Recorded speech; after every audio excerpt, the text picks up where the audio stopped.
this is the final coat of paint, and this will be left for a few days to totally dry off, and then we'll start and install the front array.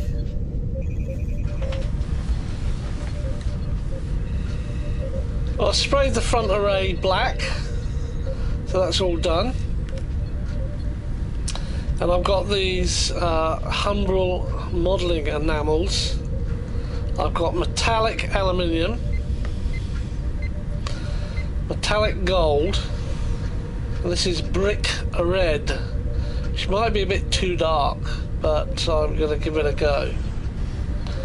And I've got some extremely fine detailing brushes, and with these I'll be able to just gently touch the top of the items I need painting, because it's only these moulds and these are very, very thin. Now I don't know if I'm going to be able to get this onto camera. I might have to just zoom into the brush, because in order to do this properly I need to use my special specs, as I call them. At the moment I've got 2 times magnification lens in here, plus it's got a light that I can angle down to look at what I'm doing, and I'll need that to get the detailing on here correct. I've got some sticks here to stir the paint with. You give it a good old stir. I've got some tissues here to wipe, and in fact what I'll be doing is putting it on as dry as possible. So I'll be dipping into the paint, and then actually I'll be rubbing it onto the tissue paper to take most of the paint off, and then I'll just be touching the raised areas that I want the paint to go on, and get this piece finished.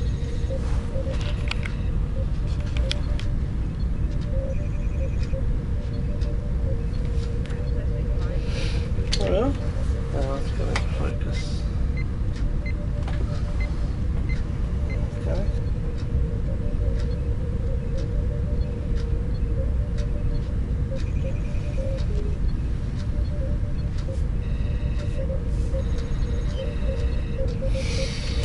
Okay, so that's the aluminium bits done. And now I'll switch over to doing the gold. Okay.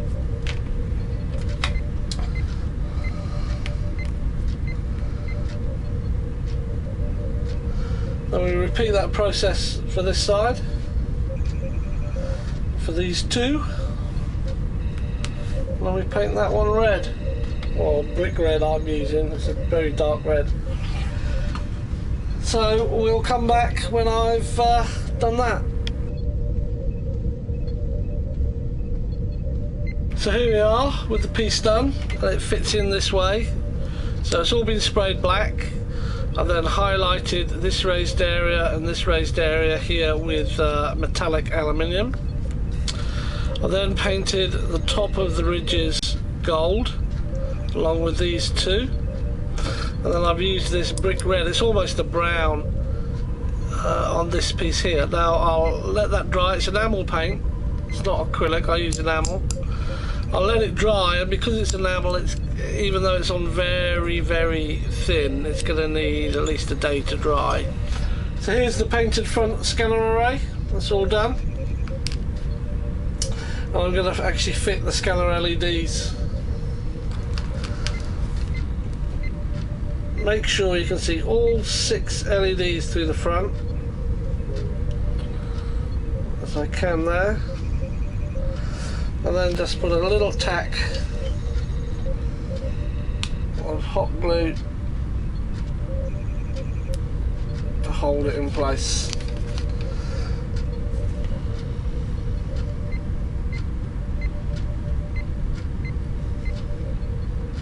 There will be some movement until the hot glue is set. Make sure you're happy with it. Let's flush. Just press it down a bit, that's better. I'm going to flip it over. It has moved, so we've got to make sure they're level, straight.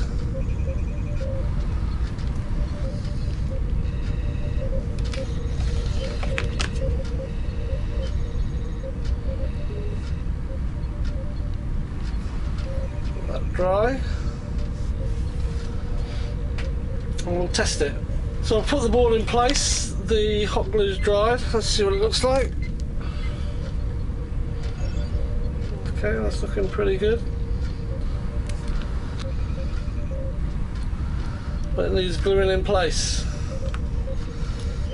So the way I'm going to glue it in place, I'm going to use my super glue and a cocktail stick. I'll use a cocktail stick to run super glue along the edges on the greebly, and then I'll position it in place. I don't need the lights on for this. Dollop of super glue.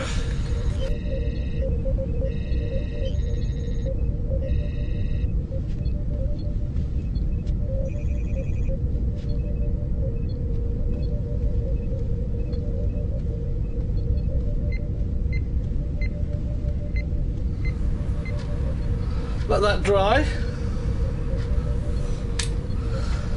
and it will be ready to install in the front of the tricorder.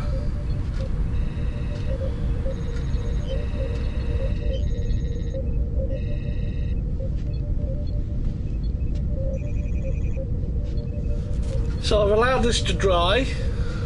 It's still sensitive. In other words, if I stuck my nail in it, it would mark, so I've got to be very careful.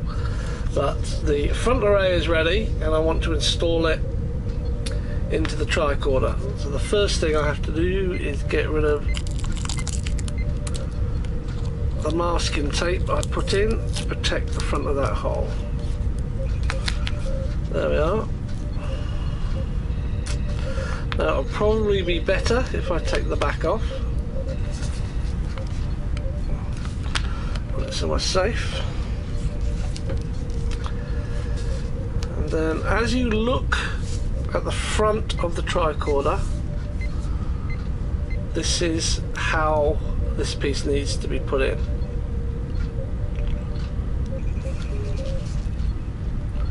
So we'll thread the wire through, check it for fit. Oop, needs to go in nice and square. If it's slightly tight, which this one is, I'm just trimming it down just by taking the paint and then a bit of the resin away from around the edges. I'll keep trying the fit and keep doing this until I can get a nice snug fit into the front of the tricorder. So that's the front array installed, and I basically just trimmed it down. It's not even glued in, it's such a tight fit that I've just gently pushed it back millimetre by millimetre until it sits in nicely, and the board, which you might be able to see here, is nice and flush. It doesn't even need hot gluing in. These are the two wires for it, so I'm going to hook those up to my power supply and just make sure everything's working.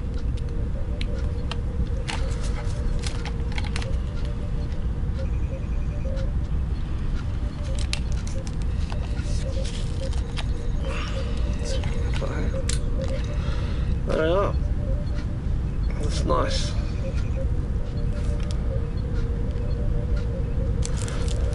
Now there's lots of wires in here now because all the boards are installed, so I'm just tucking those away, putting the back on just to keep it nice and neat. Next thing to do is to remove all the masking tape because it has had its final paint spray, and I want to get it ready to install the graphics. So let's get that task started.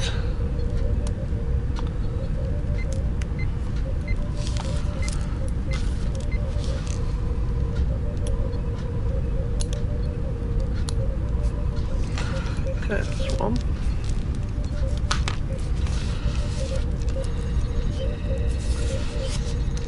I've got to try, gotta remove them carefully so you don't damage the paint that's been put on.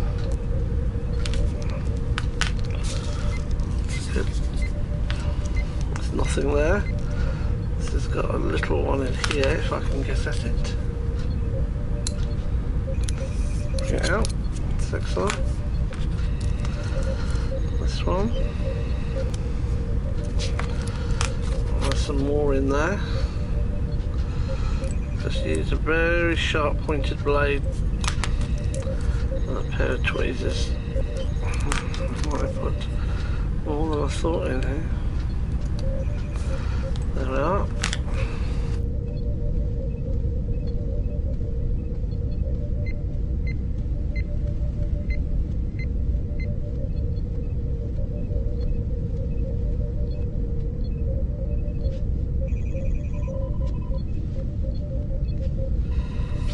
So this is my main screen graphic and these two greeblies, and I'm going to put some tape on them.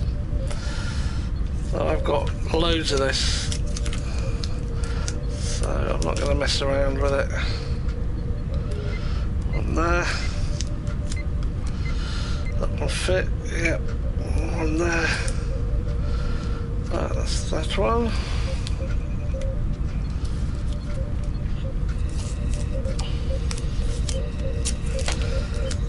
Now this will need 2 pieces of tape on it.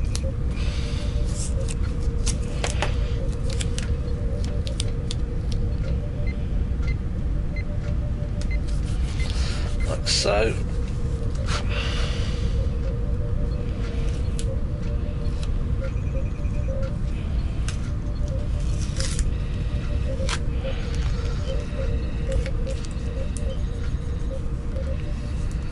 Just going to cut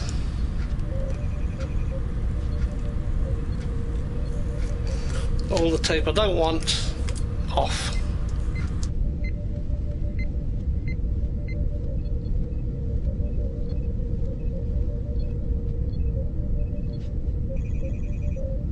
There's a little bit of trimming there.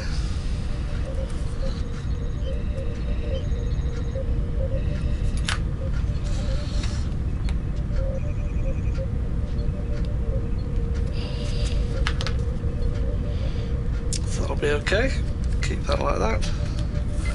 We do the same for these.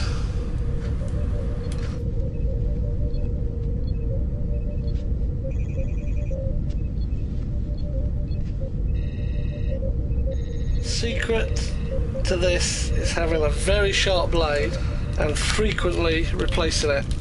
So I've got a complete new set of blades here, and they should keep me going throughout cutting the graphics out. So after I've done maybe 2 pieces of graphics, because this is quite substantial vinyl,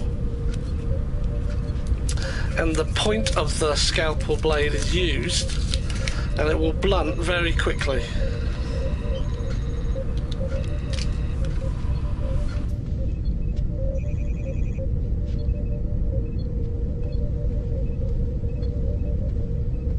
Put these 2 in straight away.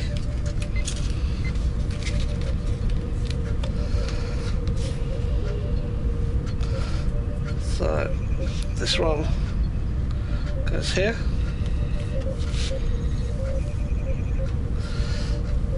So again, because you're using a very sharp scalpel blade, very pointed, you can just pick this off at the back. Peels off nicely. Stick that one in place. There we are.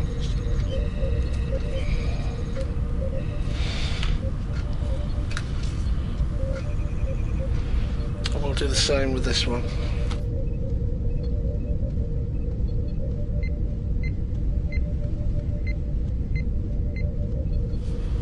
I'm going to cut the rest of these out. When you cut these graphics, you have to cut them right on the graphic line, and that's easier said than done.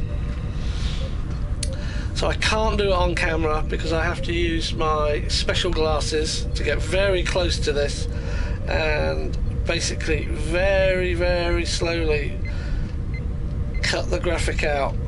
Okay then, so I've cut this piece out and I've used double-sided tape. and it's in place. Now looking at these are so small, what I've decided to do is cut the strip and stick that directly onto a strip of double-sided tape.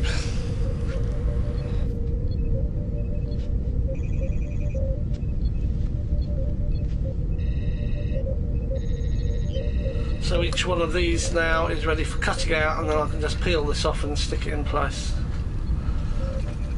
And I'll do that for these as well, because these are quite small. This is already going blunt. See, I cut that, it didn't cut all the way through. And I've only done one graphic with the blade. So this blade will be thrown away after this.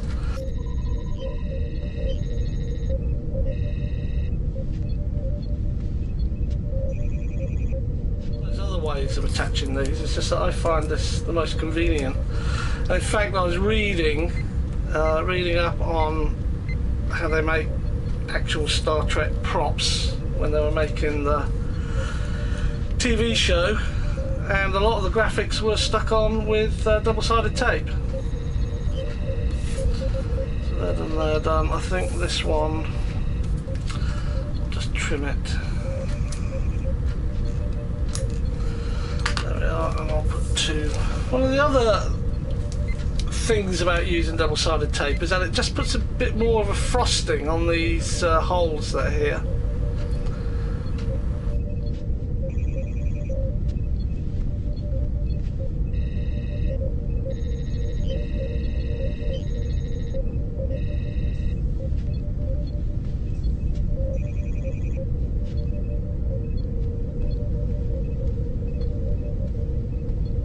They're all ready to cut.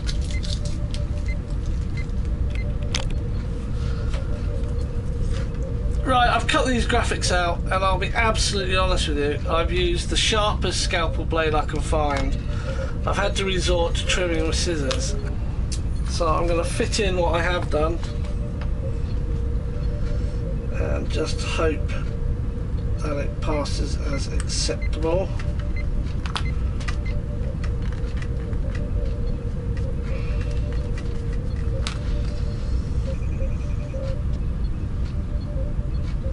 Remember, I put the double-sided tape on these before I cut them out.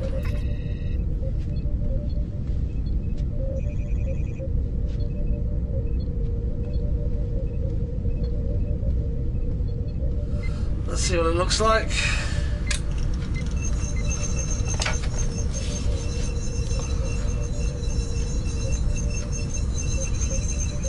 That's not too bad. I've seen better. I might be able to trim this bit here so it rests flat. Now it's actually in there, just trim it down. I'll have to use a fresh blade because I go blunt so quickly on this stuff. Right, the best I can, I've attached the graphics here and here. These ones at the front aren't too bad actually. And the ones on this front part that look towards you aren't very bad. The one on the top I wasn't that impressed with.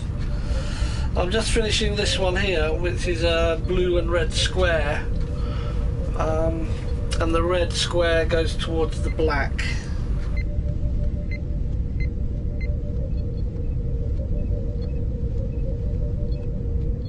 It's still slightly oversized, but what I've found is that you can leave them slightly oversized. This is a offcut of the plastic decal, and you just apply a bit of pressure. Don't apply it directly to the decal because it dents and it will mark it. You can apply quite a lot of pressure that way, and that's pretty much in place. So the final graphic, I call them decals graphics. I call them decals because I used to do a lot of model plastic kit making and radio control aircraft making, and we used to have like transfer graphics, and we called them decals. Of course these are proper graphics really.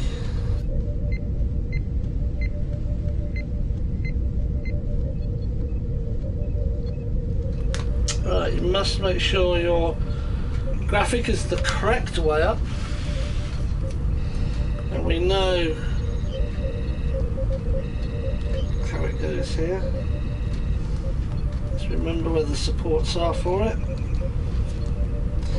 and work it on in. If you have an offcut, I suggest you use it on the edges.